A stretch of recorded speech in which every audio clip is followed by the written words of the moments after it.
For this demonstration, I'm going to show you table inheritance. So for this demonstration, I'm going to create an additional table, and this table is going to contain car information. Since we already have the DB vehicle table that contains many fields common to all vehicles, I'll inherit that table to add my own car specific fields on my derivative table. So the first thing I'm going to do is I need to make sure I have the DB vehicle table open. So I'm going to close out everything else that I have open. I'm also going to close my output window, and then I'm going to create a new table. So I'm going to just scroll up on my project here. I'm going to close these nodes down. It just makes it a little bit more organized. And I'm going to right click and create a new table by clicking add new item. I'm going to go over to data model, and I'm going to select table. I'm going to go ahead and give this a new name. I'm going to say DB car table, and I'll go ahead and click add.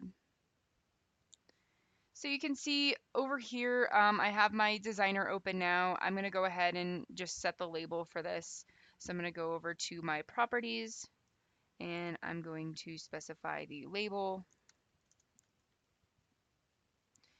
All right, so now what we need to do is we need to make sure that both of our tables support inheritance.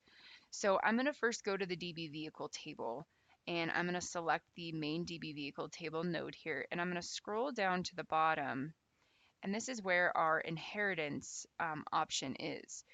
So we'll go ahead and scroll down a little bit further, and we can see that this does not support inheritance. So therefore, I can't use inheritance or set the extends property on my DB car table. So I'll go ahead and say yes here, and I'll do a save. And then I'll go back to my DB car table. We'll go ahead and say yes, and then we'll specify the extends property here. And so what we can say is that this DB car table is going to extend the DB vehicle table, and it's going to use the properties that the DB vehicle table has already set. So now that we've set these properties of the supporting inheritance and the extends DB vehicle table, I can go over to my DB car table and I can right click on it, and you'll see that we can go to the DB vehicle table from here. So this is our first indication that the system is registering our inheritance relationship. So if we want to check the inheritance even more directly, we can right click on the DB card table in the designer and select view hierarchy. So I can click view hierarchy, and I can see, I should see the DB vehicle table here once it loads. So once this displays, we can see that the DB card table is inheriting from the DB vehicle table. So I'll go ahead and close that out, and we'll go back to the DB car table.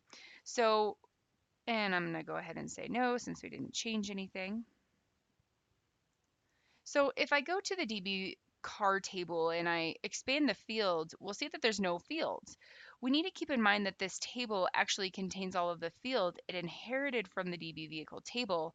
But what this empty list is indicating is that we haven't added any additional fields that are specific to the DB car table. So we can go ahead and do that now.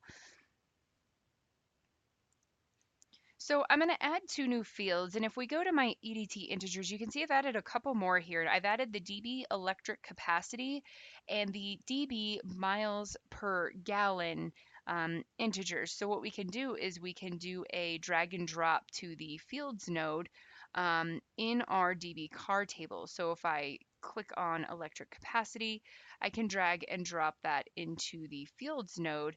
And basically what we're doing is on top of the fields that are already in the DB vehicle table, we're adding in addition to the DB electric capacity and DB miles per gallon EDTs.